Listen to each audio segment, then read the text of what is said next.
मित्रांनो, आज मी तुमच्यासोबत एक अशी हॅबिट शेअर करणार आहे जी बहुतेकच तुम्ही कधी ऐकली असेल. आणि डोंट वरी, हे मेडिटेशन, एक्सरसाइज आणि सकाळी लवकर उठणे यापैकी काही नाही. ही ती गोष्ट आहे ज्याबद्दल बहुतेकच कोणी बोलत असेल. आणि मी तुम्हाला हे एका लहानशा उदाहरणावरून समजून सांगणार आहे. तर हा आहे विकी. विकीने हे डिसाईड केले आहे की यावर्षी फायनली तो आपल्या लाईफस्टाईलमध्ये काही पॉझिटिव्ह चेंजेस करणार. तर नवीन वर्षाची सुरुवात करण्यासाठी तो आपल्या टेबलवर बसून तो आपले सगळे न्यू इयर रिझोल्युशन लिहितो. जसे की तो सकाळी लवकर उठणार, व्यायाम करणार, फक्त हेल्दी वस्तूच खाणार. या सगळ्या गोष्टी लिहिताना विकी खूप उत्साही होत होता आणि त्याची एनर्जी लेव्हल पूर्ण हाय होती. आणि फक्त हे इमॅजिन करून की तो या सर्व गोष्टी ॲक्च्युली करणार म्हणून तो स्वतःवर खूप प्राऊड फील करू लागला. जसंच नवीन वर्ष सुरू झालं, विकीने खूप चांगली सुरुवात केली. त्याने व्यायाम करणे सुरू केले, सकाळी लवकर उठणे देखील सुरू केले आणि तो स्वतःबद्दल अजूनही स्ट्रॉंग आणि कॉन्फिडेंट फील करू लागला. पण एक दिवस खूप उशिरापर्यंत काम केल्यामुळे त्याला जिमला जाण्याची इच्छा होत नव्हती.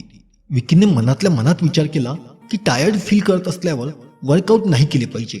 आणि हा विचार करून तो घरी निघून गेला. घरी पोचल्यावर त्याचे घरचे जेवण करण्याचे बिलकुलच मन होत नव्हते. त्याचे एक टेस्टी ज्युसी बर्गर आणि सॉफ्ट ड्रिंक घेण्याचे मन करू लागले.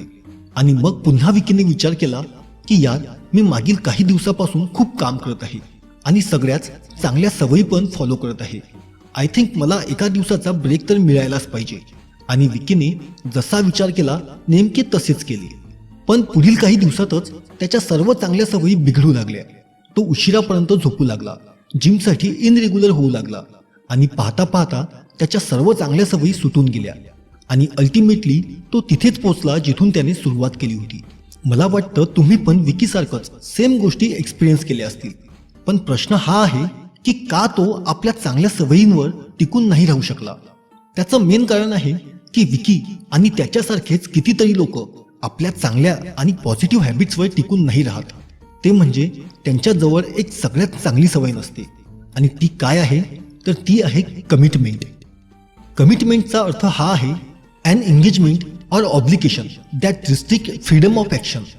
याचा अर्थ कमिटमेंट दिल्यानंतर तुमच्याजवळ अजून काही करण्याची सूट नाही राहत.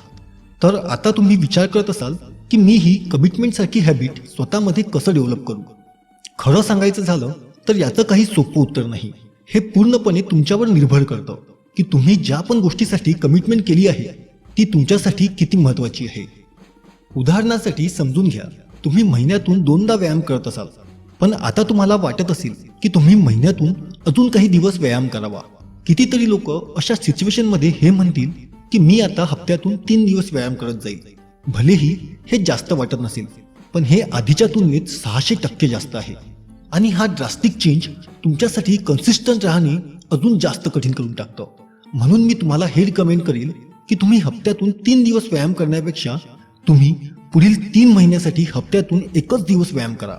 मग जेव्हा तुम्हाला ही सवय सोपी वाटू लागेल, जसे की सकाळी उठून ब्रश करणे, तेव्हा तुम्ही हप्त्यातून 2दा व्यायाम करणे सुरू करू शकता. आणि मग याच सवयीला पुढील 3 महिन्यासाठी कंटिन्यू करू शकता. आणि मग हप्त्यातून 2दा, 3दा, 4दा अशा प्रकारे करू शकता. पाहता पाहताच तुमची काही महिन्यातच डेली एक्सरसाइज करण्याची सवय होऊन जाईल. पण हे लक्षात ठेवा की तुम्ही एका वेळेत एकाच सवयीवर फोकस करत राहा. जर तुम्हाला वाटत असेल तर तुम्ही 2 किंवा 3 हॅबिट सुद्धा ट्राय करू शकता. पण नंतर तुमची हालत विकीसारखीच होऊन जाईल. पण जर तुम्ही कॉन्फिडेंट असाल की तुम्ही अजून एक हॅबिट फॉलो करू शकता तर तुम्ही हे देखील ट्राय करू शकता. पण सगळ्यात आवश्यक आहे की तुम्ही आपल्या हॅबिटबद्दल 100% कमिटेड असाल. पण हे खूप आवश्यक आहे की तुम्ही आपली कमिटमेंट तोडू नये. कारण की जर तुम्ही आपल्या कमिटमेंट सिरियसली नसेल घेत तर तुम्ही सिंपली आपले गोल्स अचीव्ह नाही करू शकत. चांगल्या सवयी फॉलो करणे एक घर बनवण्यासारखे आहे. मानून घ्या, तुमच्या चांगल्या सवयी विटांसारख्या आहेत आणि कमिटमेंट त्या सिमेंटसारखे आहे जे सगळ्या चांगल्या सवयींना जोडून ठेवतात. जर तुम्हाला वाटत असेल तर तुम्ही या विटांना एकावर एक ठेवू शकता, पण सिमेंटशिवाय कोणत्याही परिस्थितीत ते पडून जातील आणि मग तुम्ही पुन्हा तिथेच पोहोचून जाल जिथून तुम्ही सुरुवात केली होती. म्हणून आपला पूर्ण वेळ घ्या आणि प्रत्येक विटीला योग्य रीतीने ठेवा आणि मग पाहून घ्याल, हळूहळू तुम्ही ते आलिशान घर बनवूनच घ्याल जे कोणत्याही परिस्थितीत उभे राहील. कॉमेंट करून नक्की सांगा की तुमचे न्यू इयर रिझॉल्युशन काय होते आणि काय अजूनही तुम्ही त्यावर कमिटेड आहात. तर मित्रांनो, आजच्या या व्हिडिओमध्ये एवढंच. व्हिडिओ आवडला असेल तर लाईक, शेअर आणि सबस्क्राईब करायला अजिबात विसरू नका आणि सोबतच्या बेल आयकॉनवर सुद्धा क्लिक करून द्या, ज्यामुळे तुम्हाला प्रत्येक व्हिडिओचे नोटिफिकेशन सगळ्यात आधी मिळत राहील. तर धन्यवाद मित्रांनो. जय हिंद, वंदे मातरम.